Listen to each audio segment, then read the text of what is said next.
Buenos días. Ok. Sí están despiertos, ¿verdad? ¿Sí?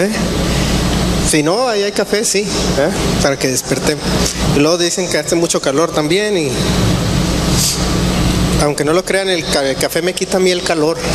No sé a ustedes, ¿sí, verdad? Sí, porque a veces, ¿cómo tomas café en el calor? No, pues me quita el calor por alguna razón. Pero bueno, vamos a empezar. ¿Quiénes recuerdan que se celebra la próxima semana?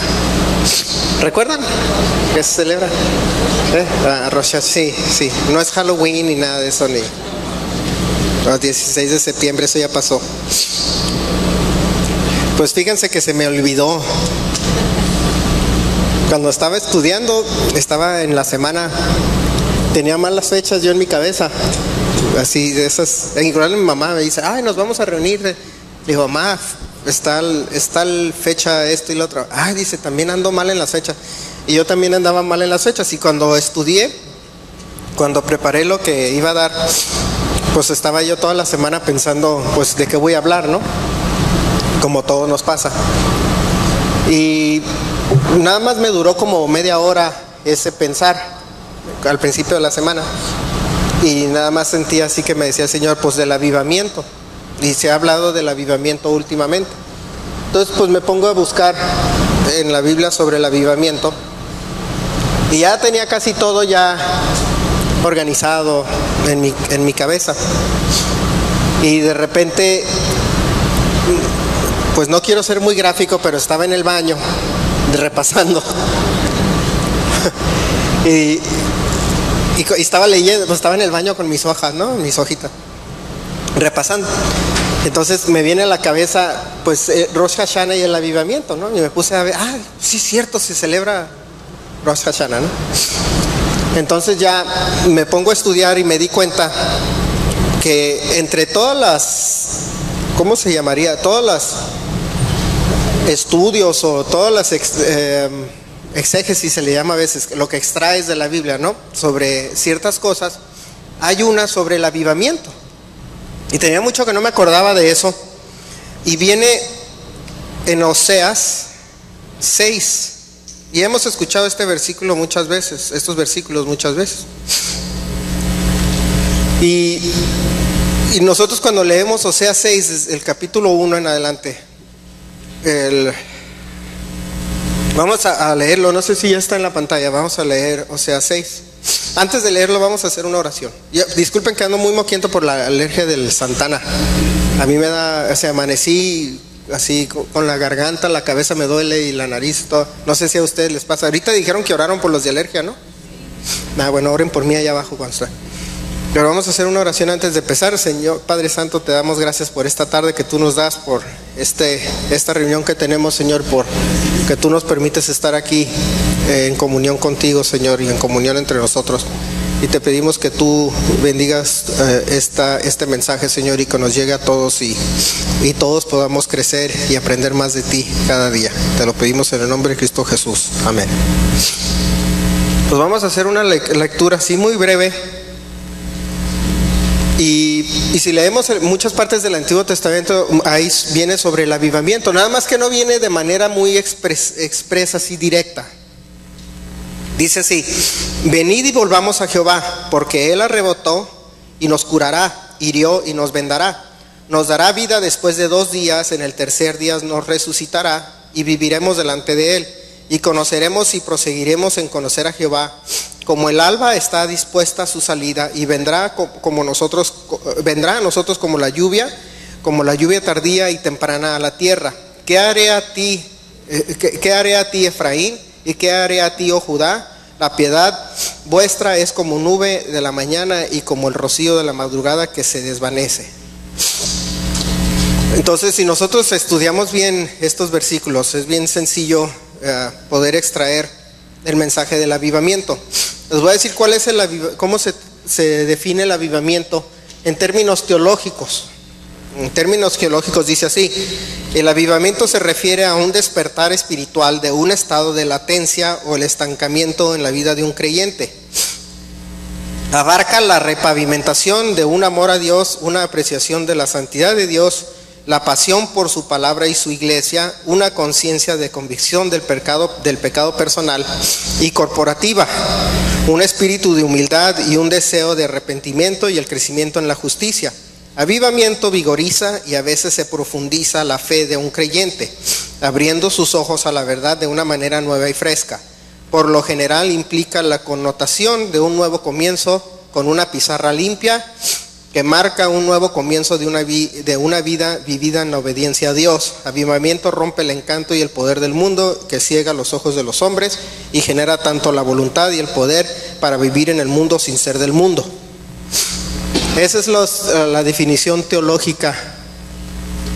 Después de muchos años, miles de años de estar estudiando la Biblia, se llega a la conclusión de que la palabra avivamiento se define de esa manera.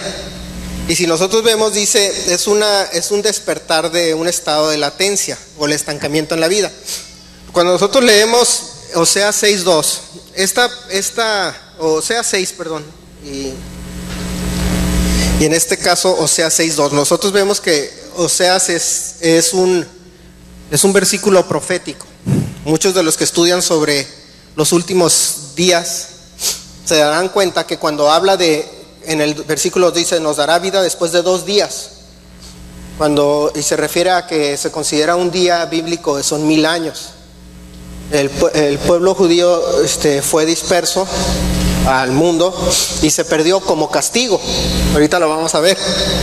Y 2 días, 2000 años después de esa dispersión o de la diáspora, regresa a su tierra y le da nueva vida al pueblo.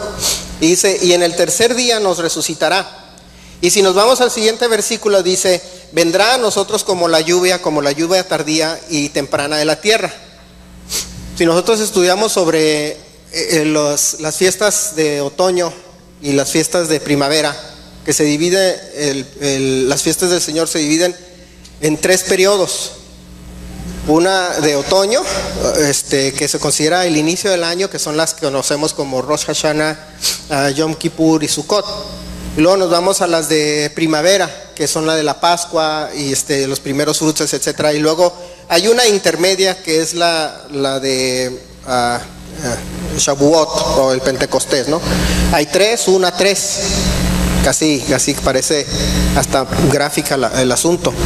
Pero si nosotros vemos en la Biblia, en las temporadas bíblicas, en esos tiempos se le llama el tiempo de las lluvias, la lluvia temprana, la lluvia tardía. Y es tiempos de cosecha y tiempo de siembra. Y en Rosh Hashanah es un tiempo de despertar, es una siembra. Dice que le dará al pueblo otra vez esa lluvia tardía y temprana. Y estaba viendo el estudio y los rabinos dicen que es un tiempo de lluvia.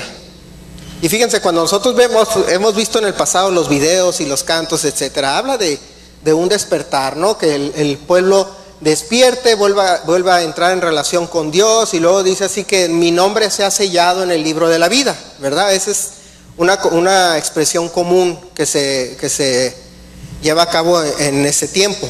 Cuando se celebra Rosh Hashanah, dice, es un momento de introspección, de análisis personal y de un reencuentro con Dios, y en ese momento dice que mi nombre sea sellado en el libro de la vida. Y se consideraba que en ese momento uno tenía una relación nueva con Dios, y durante el transcurso del año, pues ¿qué suceden?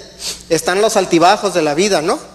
Están problemas y muchas cosas, ¿no? Hay una persona que yo estudio mucho, se llama Brian Tracy. Dice, la vida te la voy a resumir de esta manera: es una bola de problemas y luego una crisis.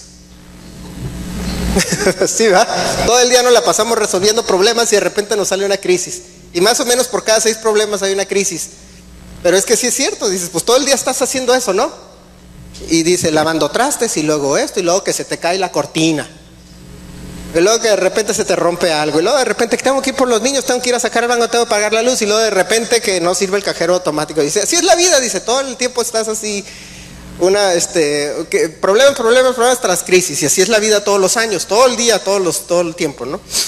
Entonces lo que sucede es que nosotros con esa actividad diaria somos absorbidos por el mundo, por los problemas del mundo, por los problemas de la vida diaria. Y todos soñamos con el día que yo no vaya a hacer nada y ya esté en una playa tomando cócteles de piña colada y descalzo y disfrutando del sol. Y eso está muy suave, ¿verdad? Pero dura como 3 días el encanto y al cuarto día ya estás enfadado de todos modos. Porque nosotros necesitamos ese mover del diario, ¿no?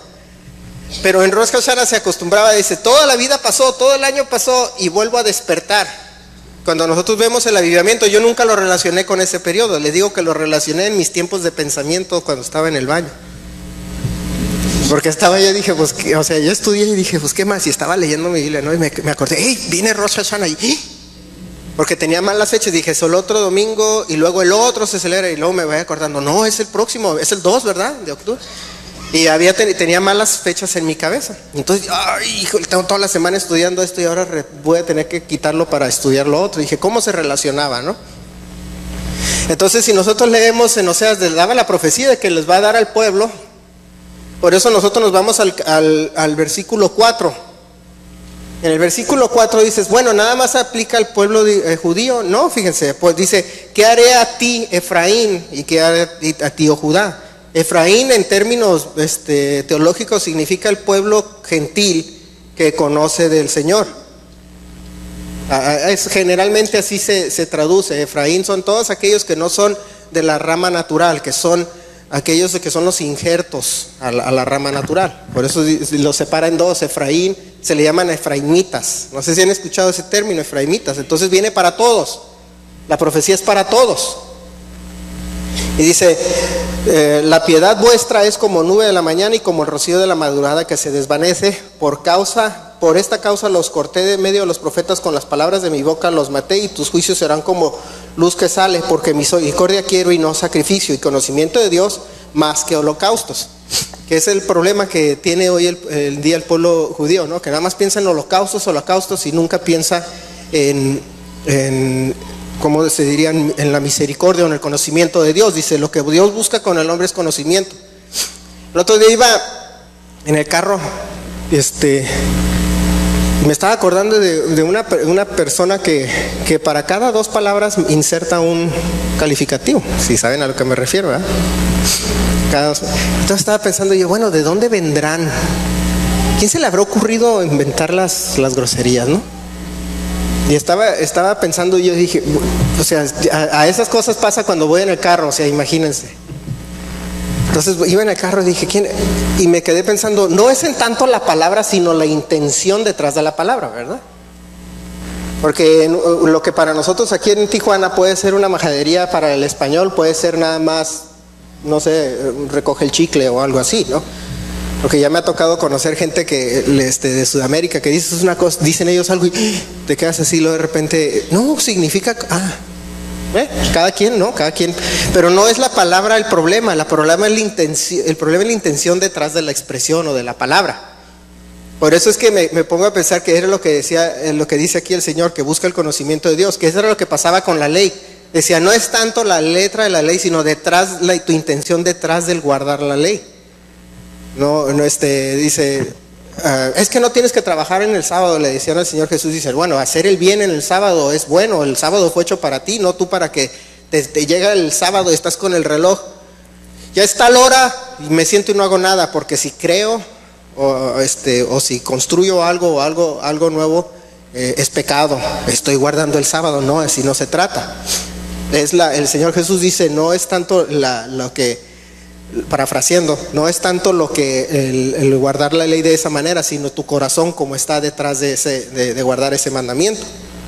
¿Sí? Por eso decía alguien que el que odia a su hermano equivale a matarlo. No era tanto que lo mataras, era que lo odiaras, porque el corazón era la intención. Entonces lo que busca Dios en el hombre es ese avivamiento, ese conocimiento de Él, no tanto guardar holocaustos. Y me llegó a la mente, puras de esas de que me llegan a la mente, ¿verdad? Perdón, pero pues ya cuando me toca predicar, ya mi mente está nada más pensando en eso. Ya cuando me da como la 1 de la tarde, cuando ya termino, ya empiezo a pensar en qué voy a comer. Ahorita ni me acuerdo de nada. Pero estaba ya en la mente y me acordé de nada más así. Estaba sentado precisamente en la batería antes de empezar. Y Y nada más me llegó a la cabeza así, dos palabras, primer amor, ¿ya? Me quedé así, bueno, el avivamiento de eso se trata, ¿no? Como definía teológicamente, dice, es un despertar espiritual de un estado de latencia o el estancamiento. Y me acordé dije, la palabra primer amor, nada más me llegó así. Y me acordé de Apocalipsis, viene en Apocalipsis capítulo 2. Vámonos a Apocalipsis capítulo 2. Y lo que está sucediendo hoy en día es precisamente la necesidad de ese avivamiento. A veces pensamos que el avivamiento viene porque las cosas están bien en el mundo, es que está todo bien y la gente se empieza a emocionar, ¿no? Los avivamientos generalmente vienen en momentos de más problema. Y dice en Apocalipsis 2, y fíjense, lo estaba leyendo y dije, esto está pasando en todos lados. Acuérdense que he hablado de los dos polos, ¿no? Los que están completamente en una apostasía y luego están los otros, los antiapóstatas, que ya les he mencionado antes, que andan buscando a ver qué hacen los apóstatas. O sea, se van a los dos polos y se olvidan de Dios. Y dice así, me dice, escribe al ángel de la iglesia en Éfeso, que tiene las 7 estrellas a su diestra y que anda en medio de los 7 candeleros de oro, dice esto: yo conozco tus obras y tu arduo trabajo y paciencia, y que no puedes soportar a los malos, y has probado a los que se dicen ser apóstoles y no lo son, y los has hallado mentirosos. Eso describe a muchos de los de hoy en día, ¿verdad? Los que dicen de la sana, están buscando la sana doctrina, pero está pasándoles esto. Dice, no, los has hallado mentirosos. Dice, y has sufrido y has tenido paciencia. Y sigue viendo, le digo, sigue siendo la descripción. Y has trabajado arduamente por amor de mi nombre y no has desmayado. Lo sigue describiendo, ¿verdad?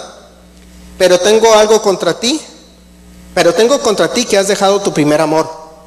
Fíjense, le pasa inclusive la Biblia misma de manera profética habla de eso, inclusive de los últimos tiempos. Se están buscando y están queriendo protegerse de más el creyente de los apóstatas y de los falsos apóstoles. Y me llamó la atención cuando decía los falsos apóstoles o los que dicen ser apóstoles. Dice, recuerda por tanto de dónde has caído y arrepiéntete, que es lo que se sigue mencionando del arrepentimiento. Dice, y haz las primeras obras, pues si no, vendré pronto a ti y quitaré el candelero de su lugar si no te hubieres arrepentido. Pero tienes esto, que aborreces las obras de los nicolaítas, los cuales yo también aborrezco. Los nicolaítas eran casi los que mezclaban el paganismo con el cristianismo o con el judaísmo, no eran aquellos que le agregaban que la brujería y le agregaban muchas cosas así, que hoy en día lo vemos, ¿no? Lo que le llaman kundalini o no sé qué, que es una práctica hindú que se ha metido en las iglesias, que están orando por ellos y están así como meciéndose y temblando y dicen que es una manifestación del espíritu, pero no, eso precisamente lo comparas con el kundalini, y es una práctica hindú, y que dejan entrar los espíritus y que no sé qué, y que por así tienen visiones, y eso los hacen los hindús, y se metió a la iglesia. Y eso es lo que se llama, también lo podemos llamar como los nicolaitas. Dice que las cuales yo también aborrezco. Aborreces eso, le dice la iglesia. Y lo aborrece la misma, aquellos creyentes que andan buscando la sana doctrina, eso aborrecen, si se dan cuenta. Dice, el que tiene oído, oiga lo que el Espíritu dice a las iglesias. Al que venciere le daré de comer del árbol de la vida, el cual está en medio del paraíso de Dios. Entonces nosotros podemos ver bíblicamente que dice, voy a redespertar a Israel después de 2000 años, de 2 días, dice. En el tercer día le daré vida. Y eso es lo que está sucediendo hoy en día. Está reviviendo. Está viendo un avivamiento de una latencia espiritual. Yo observo lo que sucede en las iglesias, y si se dan cuenta, las iglesias a veces muchas se están vaciando. Muchas iglesias se están vaciando. Están creciendo las apóstatas y se están vaciando a veces las mismas, por llamarle otra vez, de sana doctrina. ¿Y eso es por qué? Porque se está realmente, en mi opinión, se está filtrando quiénes son verdaderamente seguidores de Dios y quiénes son aquellos que nada más les gusta una religión o les gusta practicar algo y no tienen nada que hacer el domingo. Porque también de esos hay. Gracias a Dios que ya se fueron de aquí, ¿verdad? Y aquí estamos los que estamos. Dicen que no todos los que somos los que estamos, ni estamos los que somos, pero aquí yo creo que ya estamos los que somos. y van a venir más de los que somos, ¿verdad? Porque es parte del cuerpo del Señor, o sea, se purga, se limpia, se corta ese árbol, porque por eso lo compara con un olivo, lo podas, lo limpias y luego crecen ramas nuevas. Entonces, pero hay que tener cuidado, nos está diciendo aquí en el Apocalipsis, hay que tener cuidado, no te vayas mucho para allá porque te pierdes de tu enfoque correcto, que es buscar a Dios. Y si estás mucho acá también, si estás del otro polo, te pierdes de tu enfoque, que es buscar a Dios, y te distraes con el hecho de que te dicen que vas a ser exitoso y que Dios tiene un propósito para tu vida, y los otros dicen, pues tú tienes que atacar a esto. Nos vamos a los dos extremos y no nos centramos donde en realidad lo que busca Dios es una relación con el hombre. Y la base precisamente de esta enseñanza está en Isaías 64. Isaías 64 viene después de la profecía del Mesías. Después de que habla de que va a venir el Mesías, va a morir por los pecados del hombre, etcétera, etcétera. Fíjense lo que sigue en Isaías 64. Isaías 64 nos habla precisamente, nos da una descripción de lo que es ese avivamiento que debe de tener el hombre. El avivamiento no viene necesariamente de manera corporativa, o sea, que dices, ay, va a venir un predicador, va a orar por todos y todo el mundo va a empezar a hablar en lengua. No necesariamente tiene que suceder así. Generalmente sucede con uno y se desparrama. Pero el avivamiento en realidad es el que Dios visite al hombre. Lo definen de una manera, dicen, a veces estamos creemos que el avivamiento es trabajar en la iglesia y estar más activos en la iglesia, y no tiene nada de malo, eso es correcto, eso es bueno, pero la iglesia es la mano de Dios, es el instrumento de Dios, ¿verdad? Pero no es el rostro de Dios. Hay una diferencia. Inclusive pasa que muchos en Estados Unidos hay una costumbre en las iglesias a veces de que a los músicos los contratan. El sábado en la noche tocan en un bar y el domingo en la mañana están en la iglesia y están por contrato. No sé si sabían eso, pero eso sucede en muchas iglesias en Estados Unidos, y ponen hasta anuncios en el periódico: se busca baterista para iglesia, y hacen audiciones. ¿Y tú dónde? No, pues yo toco con tal grupo en fulano bar, salgo a las 3 de la mañana, pero yo puedo llegar a las 11. ¿Y cuánto pagan? O sea, así se ha convertido muchas iglesias al otro lado. Como tienen mucho dinero, pues es fácil contratar, más fácil contratar que discipular. Y en México, pues como estamos más limitados, dicen, el que quiera regalar de su talento, véngase, porque aquí no vamos a pagarle a nadie, ¿verdad? Aquí ya sabemos quiénes son los buenos, porque aquí no tenemos que pagarle a nadie. Pero eso ha sucedido, de esa manera se ha evolucionado ese mal hábito de la iglesia, pensando que ya trabajo en la iglesia, ya estoy en relación con Dios, y no, está simplemente siendo parte de la mano de Dios, de la función de sanar, de predicar, de hacer toda la actividad de la iglesia. Pero eso no es buscar el rostro de Dios, porque si no, no les dijera en Isaías que lo que busca es conocimiento de Dios y no holocaustos. El trabajar en la iglesia es nada más hacer holocaustos. Sí, los sacerdotes trabajaban en el templo y todos los levitas trabajaban en el templo, pero aún así tenía la queja Dios contra ellos. Dice, nada más quieres estar trabajando, pero no me estás buscando a mí. Entonces no es lo mismo. Y no es lo mismo decir, yo voy a venir todos los domingos al servicio y ya voy a estar bien con Dios. No es eso. No necesariamente va a ser eso. Eso no es un avivamiento. Y todo creyente necesita un avivamiento de vez en cuando. Y el periodo de las fiestas de otoño nos recuerdan de ese avivamiento. Volvemos a ese avivamiento. Y si leemos Isaías 64, nosotros podemos ver en Isaías 64, podemos nosotros en los primeros capítulos empezar a extraer lo que es la definición de un avivamiento. Dice en Isaías 64:1, dice, oh, si rompieses los cielos y descendieras, y a tu presencia se escurriesen los montes, como fuego abrasador de fundiciones, fuego que hace hervir las aguas, para que hiciera notorio tu nombre a tus enemigos y las naciones temblasen a tu presencia. El primer paso es pedir a Dios, que es lo que está haciendo el profeta, pedir a Dios que descienda. Eso es lo que debe de pedir todo creyente, buscar el rostro de Dios, pedirle a Dios que venga. No es nada más una actividad. Curiosamente, cuando tiene uno un avivamiento personal, busca trabajar para el Señor. Pero cuando uno nada más busca trabajar para el Señor, no define que tenga uno un avivamiento. Por lo tanto, nosotros vemos que aquí el profeta le está diciendo que dice, oh, si rompiese los cielos y descendieses. ¿Cómo dice la definición teológica? Un reencuentro con Dios.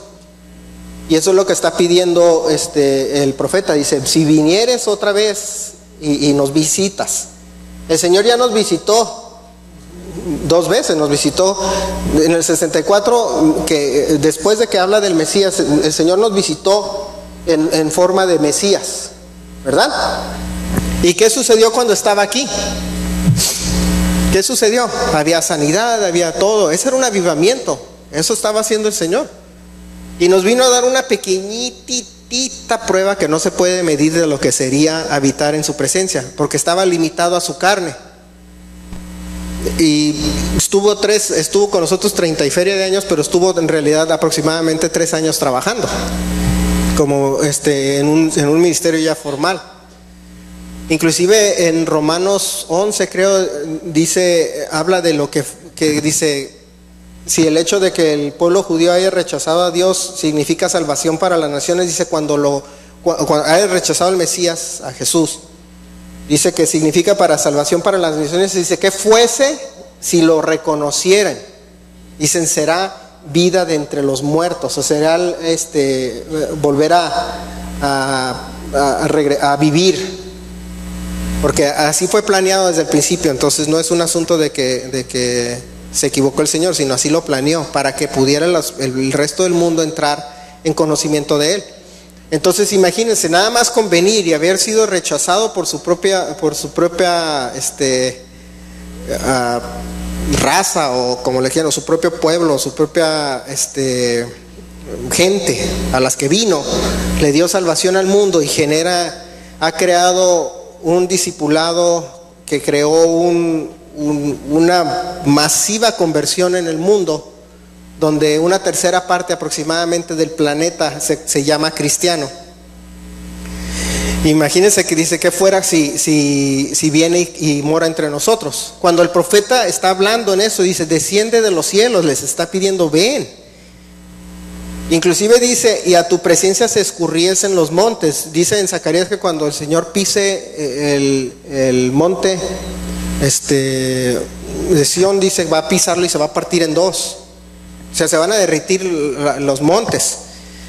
Después de que se fue el Señor Jesús, descendió el Espíritu Santo. ¿Y qué sucedía? Ahora el poder que Él tenía ya no estaba limitado a Él, ya estaba ahora disperso entre todas las personas que creyeren. En todos aquellos que creyesen en Jesús como el Mesías, también tienen ese poder de sanar, de echar fuera demonios, o no lo han hecho. Después cuando te está terminando la alabanza, ¿qué pasa? Se para y se ora por sanidad, ¿verdad? Porque ese poder nos dio. Entonces el hecho de que el Señor haya descendido la segunda vez en su Espíritu Santo y morar entre nosotros, nos da a todos ese poder. Pero estamos esperando la tercera. La tercera es la buena, la tercera es la vencida. ¿Cuántas veces va a venir el Señor? Pues va a venir, en realidad sería 3 veces. La primera cuando vino en el año 0, por decirle así. La segunda cuando vino en el Pentecostés. Y la tercera cuando ya descienda aquí para establecer su reino. Y todo sigue siendo numeritos, ¿no? Volvemos a ver 3, 7, 5. Y vemos números por todos lados. Pero nos dice el profeta, dice, vamos a pedir primero que descendiese, dice.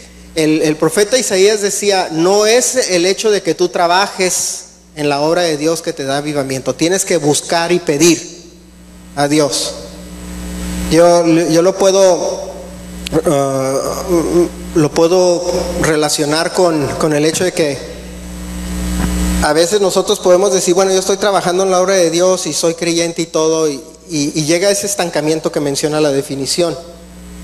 Pero dice esa definición es buscar otra vez el rostro de Dios. Ayer estaba viendo la película de Steve Jobs, no sé si ya la han visto. ¿Ya la vieron, la de Steve Jobs? La que acaba de salir hace poquito. Está muy buena, por cierto, la película está muy buena. Pero si los que vieron la película van a notar una cosa que pasaba con su hija. Tenía un problema con la relación con su hija.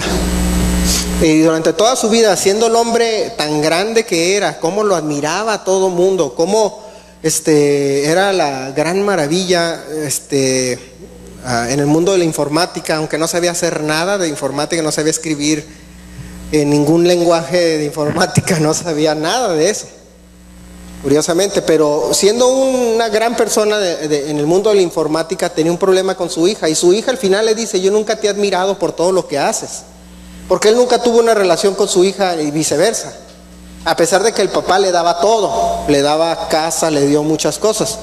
Entonces eso no es tener una relación. Si el Señor nos está dando todo lo que nos prometió darnos, pero no significa que estamos teniendo una relación con Él.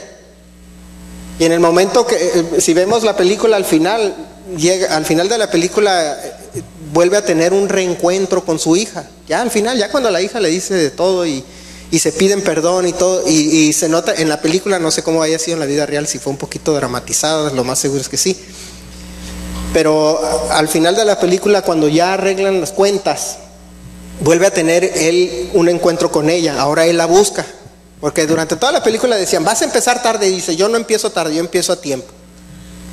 Y entonces, y ese era el problema, ¿no? Y era una persona muy áspera, todos lo odiaban. Entonces al final le dice: vas a empezar tarde, y le vuelven a recordar. Al final de la película, ya cuando está con su hija, dice: no me importa, yo estoy con mi hija.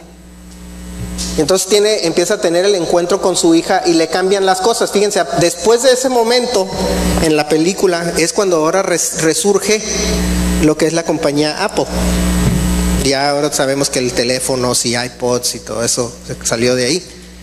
Pero me estaba recordando de lo que estaba estudiando, de que sí, o sea, nosotros decimos: mi papá me da todo, me pone todo, el Señor me está dando todo, me dio salvación y todo, pero no hay relación. No hay ese encuentro o esa relación con Dios, a pesar de que Dios le está dando todo. Al pueblo de Israel hoy en día les da todo. Le dice que ellos iban a bendecir al mundo y bendice, desde Israel se bendice todo el planeta, ¿no? A pesar de lo que digan los antisemitas, porque son buenos para usar el Facebook para criticar a Israel, pero no se dan cuenta que de ahí sale el Facebook. O sea, bueno, entonces no uses el Facebook, pues. A ver, no, que los odio y que no deberían de existir, y publicándolo en su teléfono. Bueno, tira tu teléfono. Pues es ilógico, ¿verdad? Pero a pesar de que está el Señor guardando su promesa con el pueblo no está haciendo lo que le corresponde, que es buscar el rostro de Dios. Y por eso el profeta decía de esa manera. Dice: por favor, o sea, casi diciendo: por favor, desciende. Que es lo que tiene que buscar. Inclusive en Sofonías, creo, habla de eso, de que va a haber habla de los últimos tiempos, que iban a pedir un espíritu de súplica, iba a venir sobre el pueblo, y eso es lo que está buscando Dios, el espíritu de súplica. Nosotros vemos que siguiendo estos versículos, no sé si aquí hay papel, ya que ando batallando. Si nosotros vemos, cuando venga la presencia de Dios y ese avivamiento, también va a suceder otra cosa.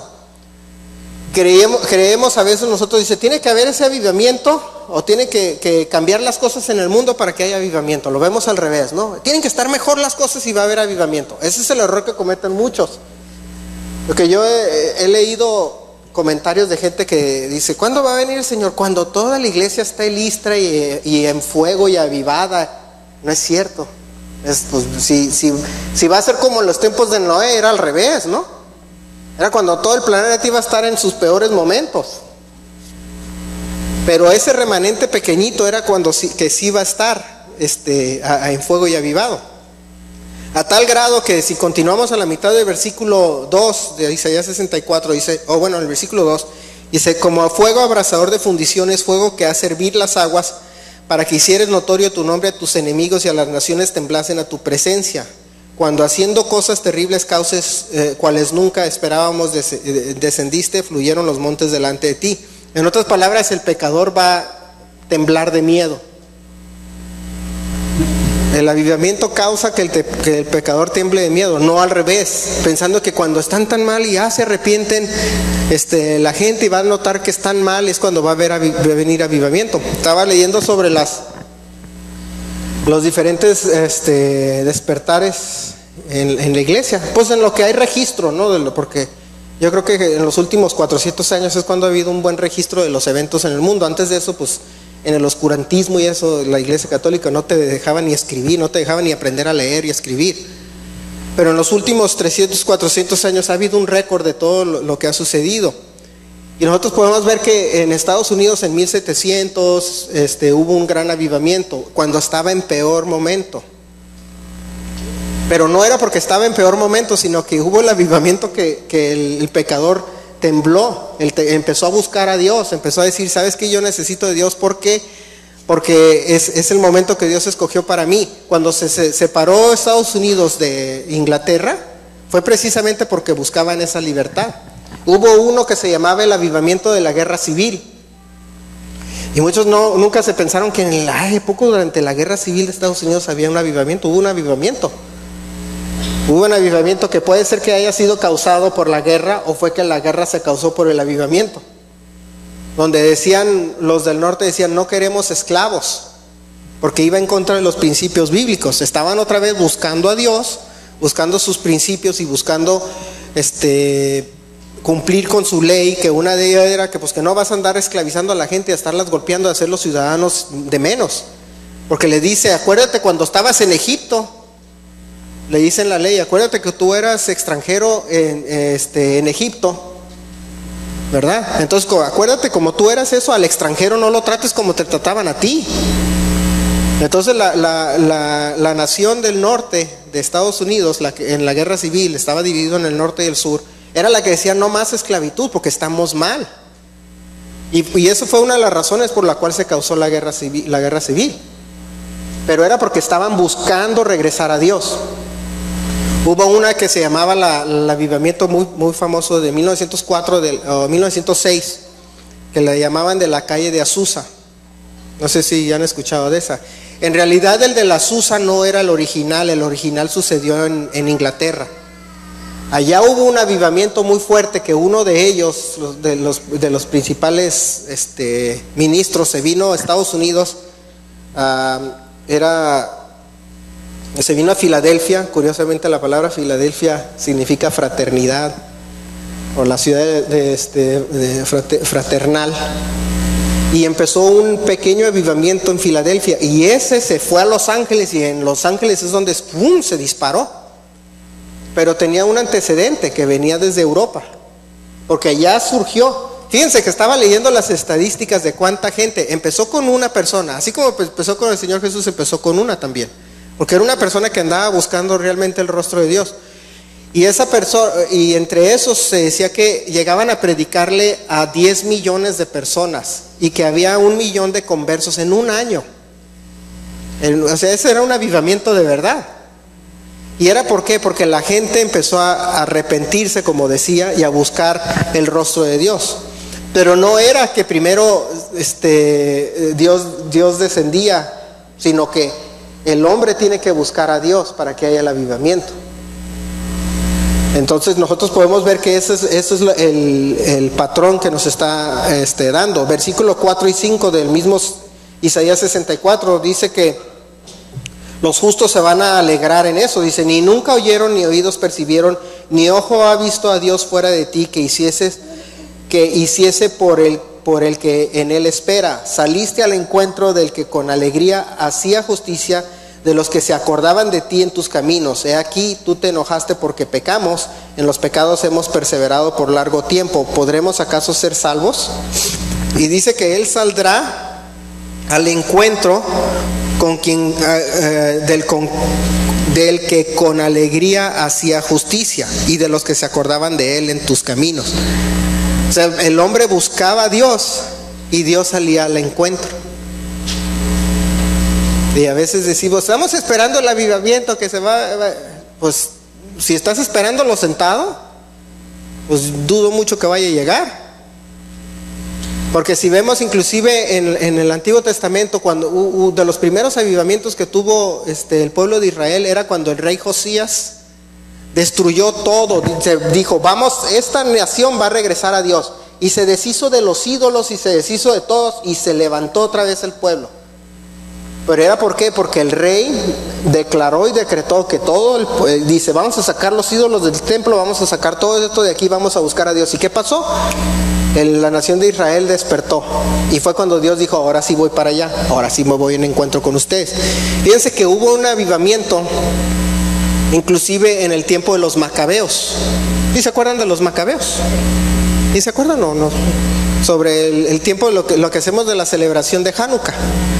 Precisamente porque había tanta perversidad en el pueblo de Israel, que estaban dejando entrar creencias paganas, y hubo una familia que dijo, ya basta, que eran los macabeos, la familia de los macabeos. Inclusive varios de ellos murieron en la revuelta. Fíjense, otra vez que sucedió una guerra. Pues esperemos que no vaya a pasar eso, ¿verdad? Que van a decir los abapadreístas o algo así, ¿verdad? no creo que lleguemos a eso, ¿verdad?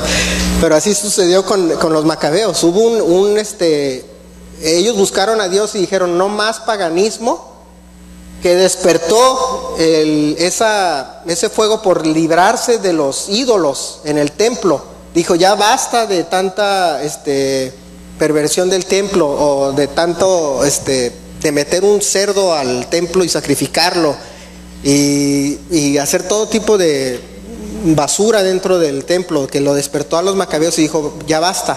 Y con ellos se juntaron muchos del pueblo judío, dijeron, vamos a nosotros a pelear. Y hubo un avivamiento y un reencuentro con Dios, a tal grado que Dios les dio la victoria para que limpiaran el templo. Y después de eso, varios años después, vino el Señor Jesús, cuando había ya muchos en el pueblo de Israel, el pueblo judío, con un deseo de encontrarse con su Mesías. ¿Por qué?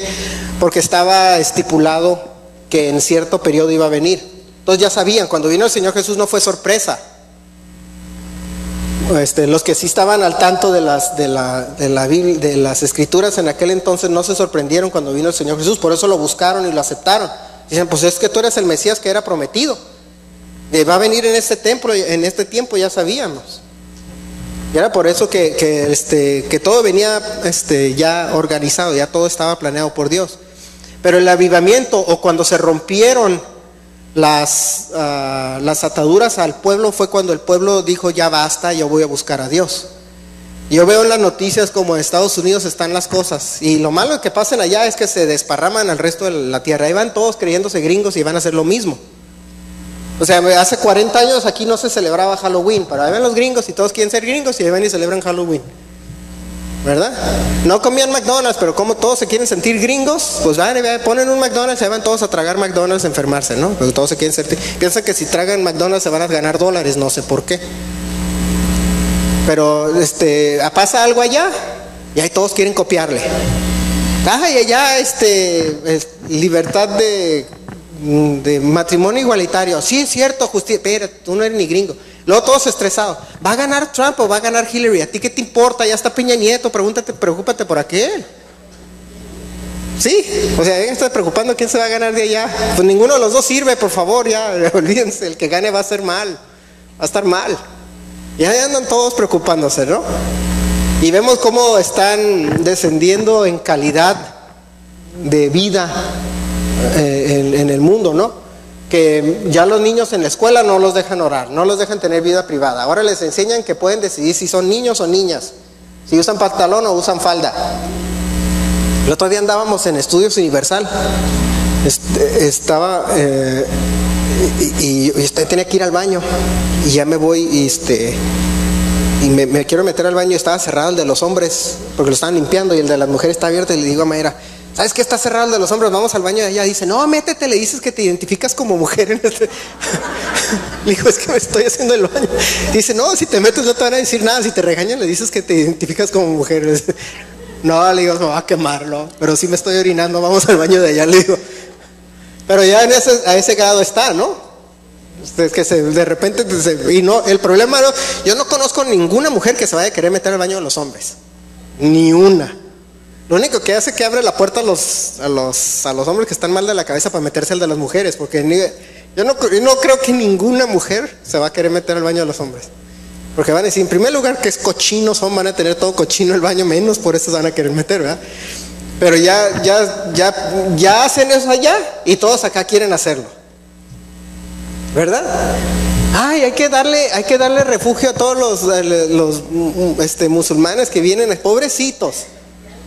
Y el otro día estábamos platicando el Roberto y yo de eso, y no, hombre, los que están ahí en la canalización, pues está complicado el asunto, pero no vienen no ves mujeres y niños. ¿No se han dado cuenta? Dense una vuelta por ahí. Poquito, sí, por eso, pero pues son 200 hombres y 2 mujeres y un niño, ¿no? Entonces ya se quieren portar buena onda, y estábamos platicando, y Roberto conoce ahí a alguien que conoce a alguien que conoce a alguien, y el chisme está bueno. Y entonces resulta que vienen a infiltrar, que querían cruzarse a Estados Unidos, infiltrar a Estados Unidos y todo, porque ya saben el de allá. Entonces el mundo está de cabeza, y va a llegar a estar peor. O sea, va a estar como en los tiempos de Noé, dice la Biblia. Pero lo que tiene que hacer el hombre, dice, si quiero que cambien las cosas, pues tenemos que nosotros buscar el rostro de Dios, porque dice, cuando lo busques y haya ese avivamiento, hasta los montes se van a derretir. Eso sucedió allá. México no, aquí en México venían todos así como zombies a hacer lo que decía la iglesia católica, ¿no? Y nadie le alegaba. Y los que le alegaban o los mataban y terminaban yéndose al otro lado, porque dicen, va a andar batallando. Pero la razón por la que la nación de Israel se levantó tanto, la nación de Estados Unidos, Canadá, Australia y otros lugares se levantaron, era porque tuvieron un avivamiento. Pero el avivamiento vino porque la gente empezó a buscar realmente el rostro de Dios. Cuando se acerca el tiempo de Yom Teruah, el de las trompetas, ¿qué significaba cuando soplaban la trompeta? ¿Cuál era el propósito de la trompeta? Pues era un despertar. No era una trompeta porque me gustan las trompetas, no, pues a mí el saxofón, no era por gusto. Era por varias razones.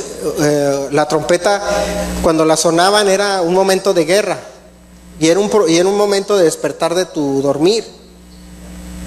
Y yo dije, bueno, ¿por qué usarán un cuerno de carnero? Ay, ¿por qué carnero? Es que estaba pensando en inglés, es un ram en inglés, sorry, pero lo estaba estudiando en inglés y me fue. Y dicen, porque curiosamente eso fue lo que el Señor le dio a Abraham cuando llevó a Isaac a sacrificarlo, y le dijo siempre no, puso en una rama de espinas, puso un carnero. Entonces, esa trompeta representa también un sacrificio sustituto. ¿Sí me estoy dando a entender? ¿Sí están viendo la relación? Y entonces el tiempo de la fiesta de las trompetas o Rosh Hashanah, ese despertar, ese reavivar, se marca con una trompeta o con el soplar de la trompeta del carnero, del shofar. Y es para despertar, es para decirnos despierten de estar dormidos. Por eso les decía en el pasado, sucede una vez al año, en mi opinión, yo creo, porque el Señor nos está diciendo, vuelve a despertar, porque te vas a dormir. ¿Qué les decía al principio? Empiezan los 6 problemas y luego una crisis.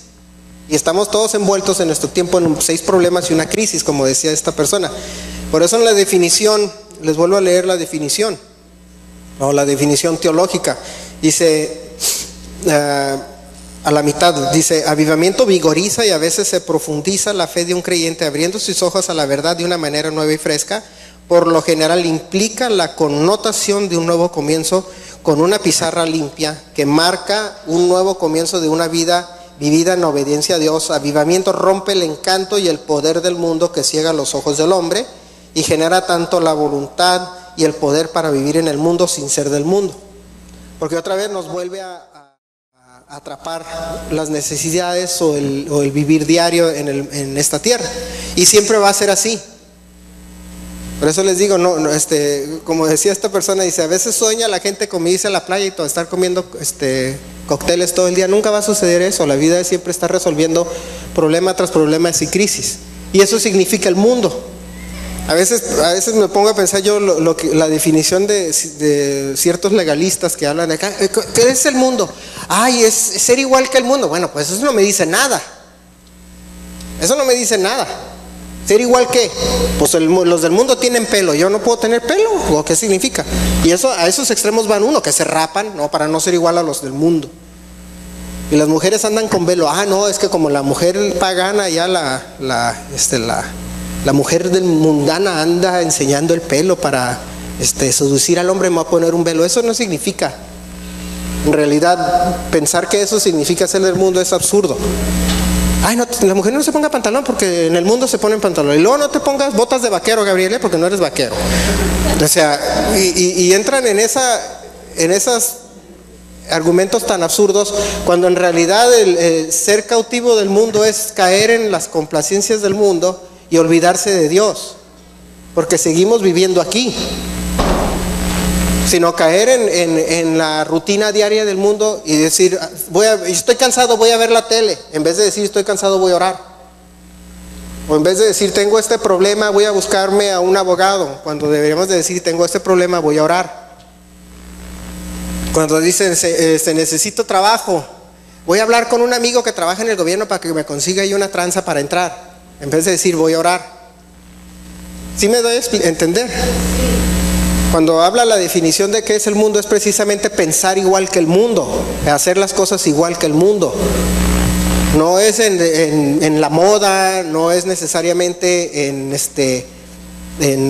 qué ropa me pongo, o qué como, o a dónde voy. Ay, no vayas al cine porque te vas. No, pues en mi trabajo está peor la cosa que lo que veo en la película.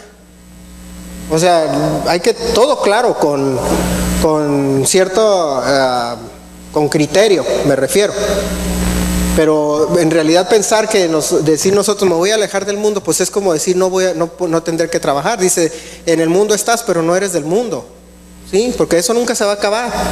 Inclusive en los tiempos del milenio del reinado de Jesús, va a haber gente que está en el mundo, pero la diferencia es que Jesús iba a hacer justicia. O sea, no se va a poder parar un presidente a hacer de las suyas porque el Señor lo va a poner en su lugar. A ver, espérate, aquí el que manda soy yo.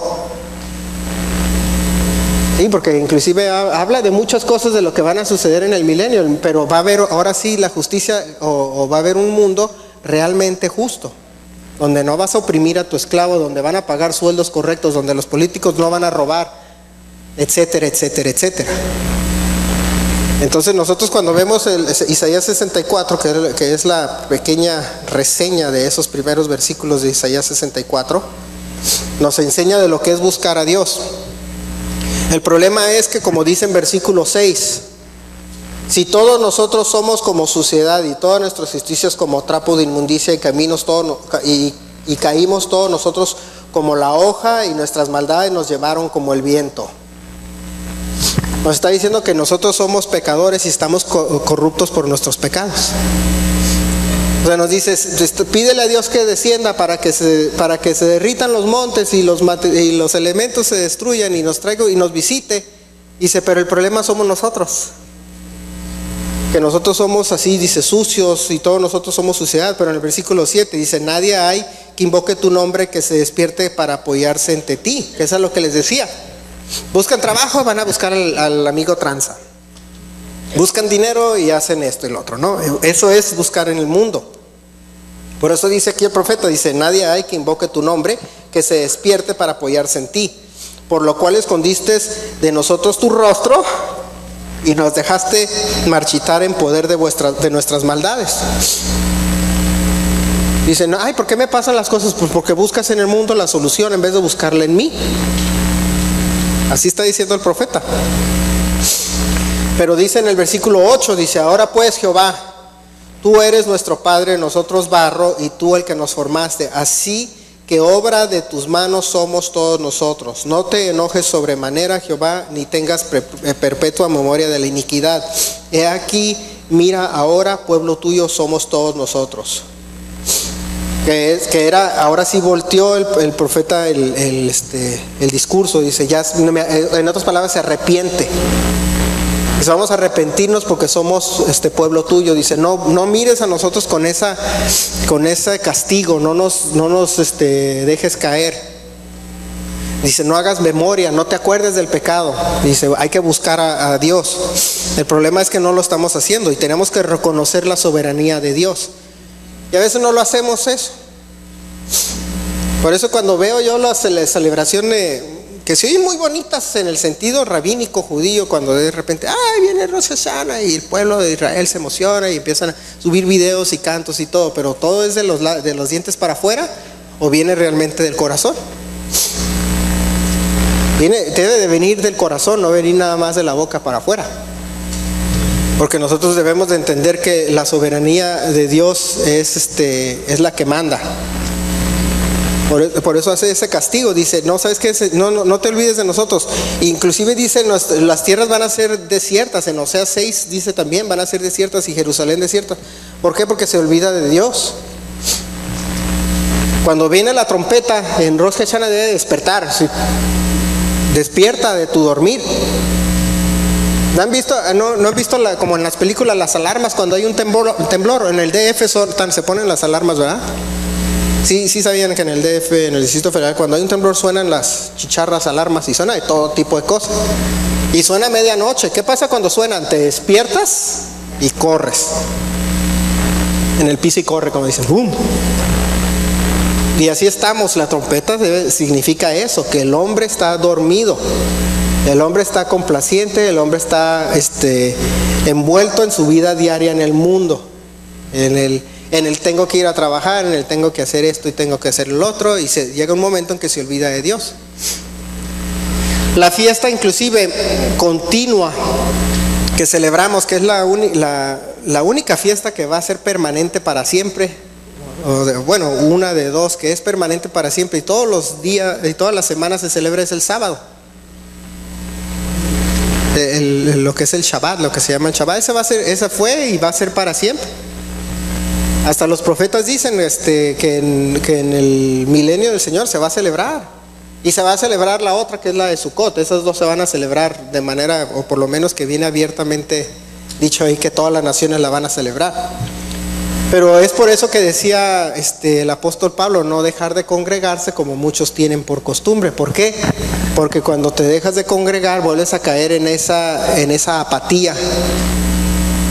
No es por el hecho de que tengas que venir porque la iglesia, otra vez, esa es la mano de Dios, sino porque buscas el rostro de Dios que te dice congrégate, para que no te gane la rutina de la vida o del mundo. Porque así pasa.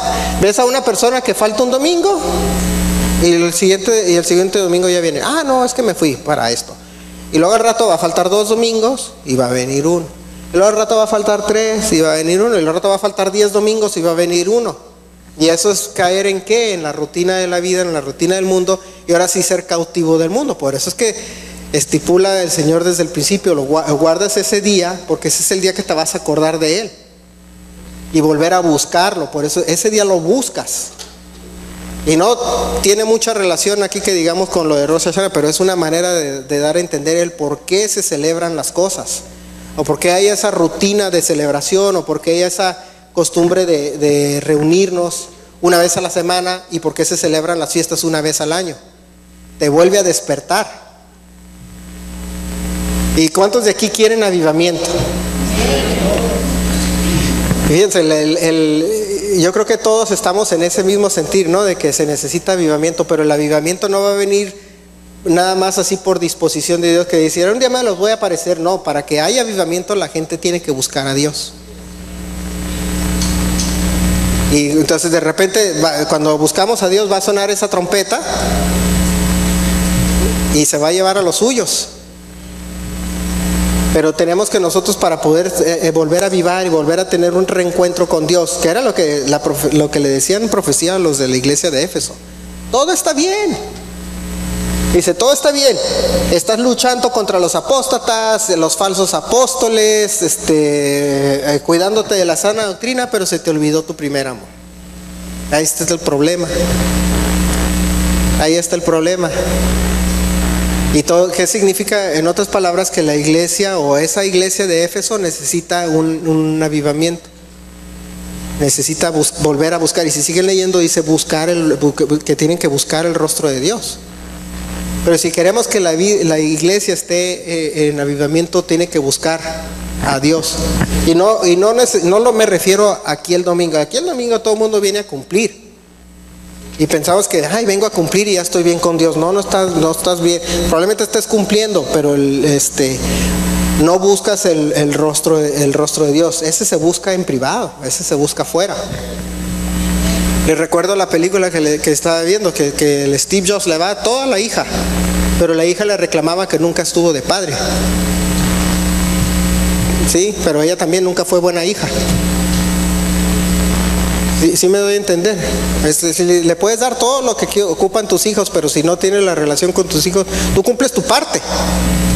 Pero también el hijo tiene que cumplir su parte de tener una relación con el padre o con la mamá. Y eso significa la trompeta de Rosh Hashanah. Eso significa el celebrar esto, el celebrar la Yom Teruah es volver a nosotros a despertar con la trompeta y volver a buscar el rostro de Dios. Para mí es de mis favoritas, es mi favorita época del año, la verdad, de manera personal, cuando más me gusta. O sea, el que la Navidad, Año Nuevo, no, pues, ahí lo que me gusta es que no hay mucho trabajo y que puedo descansar nada más. Porque todo el mundo se avienta un chorro de puentes, ¿no? Los mexicanos dicen que si quieres construir un puente, no te consigues un ingeniero, consíguete un mexicano. Somos buenos para los puentes, ¿verdad? Pero ahí sí, cuando agarramos todos la flojera. Pero a mí me gusta esta época porque vuelve a ponerte los ojos otra vez en el Señor, es decir, sabes que sí, volver a enfocarte. Que algo que no sucede en la Navidad, por ejemplo. En la Navidad la gente, la verdad, ni busca al Señor. Anda nada más que pone el arbolito, que la cena, que voy con mis tíos y que voy con... La verdad, nada más te cansas haciendo puras de esas cositas así que ni te acuerdas del Señor. En serio. El americano empezaba a acordarse del Señor en la acción de gracias, pero ahora ya en acción de gracias ya le van a dar gracias a Mahoma y le están dando gracias a no sé cuántos. Al universo también. Ahora ya no es el Thanksgiving, ya no es gracias a Dios, ahora es gracias al universo, gracias a Alá y gracias a Obama y no sé quién mundo le da gracias, ¿no? Pero por eso es que son las fiestas instituidas por Dios, son las buenas, porque esas no se enciman en ninguna instituida por el hombre y no hay manera de equivocarte. Yo creo que hasta el hombre miedo le da de poner una fiesta en esas, ¿verdad? Pero yo creo que quiero que nos vayamos con eso. Si queremos que la iglesia vuelva a levantarse y a avivarse, y yo no me refiero a esta, me refiero a la iglesia general. El hombre y la mujer tienen que buscar otra vez el rostro de Dios para que haya avivamiento. Acuérdense, empezó aquella vez que les decía, en la calle de Azusa venía, una persona empezó porque otra persona le dijo y porque otra persona le dijo. Y dicen que se predicó en aquel entonces a más de 100 millones de personas y hubo más de 10 millones de conversos, nada más de la calle de Azusa, de una iglesia, de un señor que lo corrieron, el pastor que inició eso, lo corrieron de una iglesia, porque traía tanto avivamiento que decían, eso no está bien aquí, eso es ¿cómo que vas a sanar enfermos? Porque hay denominaciones que ya no creen en eso. Entonces él dijo, bueno, pues yo voy a ir a abrir una iglesia allá, y se empezó a hacer su reunión y que se convirtió en una cosa impresionante. Y puede empezar aquí o puede empezar en otro lugar, pero para que empiece tenemos que dar el paso nosotros. Amén. Bueno, le voy a pasar el tiempo a mi mamá porque nos viene a contar unas cosas y a darnos unos anuncios. Dios les bendiga.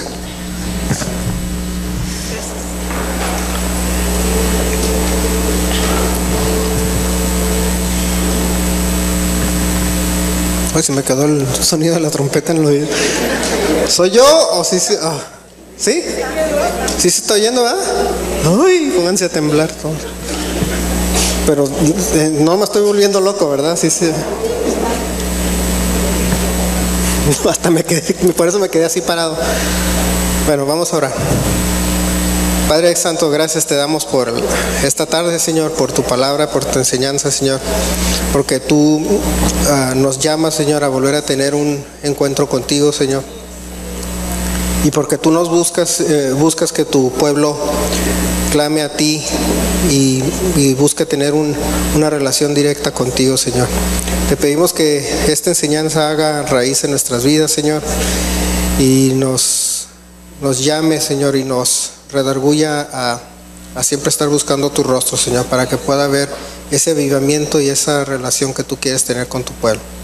Te damos gracias, Señor, y te damos gracias, Señor, por la celebración de estas fiestas de otoño, Señor, que tú determinaste, Señor, para tener una visita con nosotros, y que son tiempos de cita que tú estableciste para reunirte con tu pueblo, Señor. Y te damos gracias y te pedimos, Señor, que también nos acompañes en esta semana.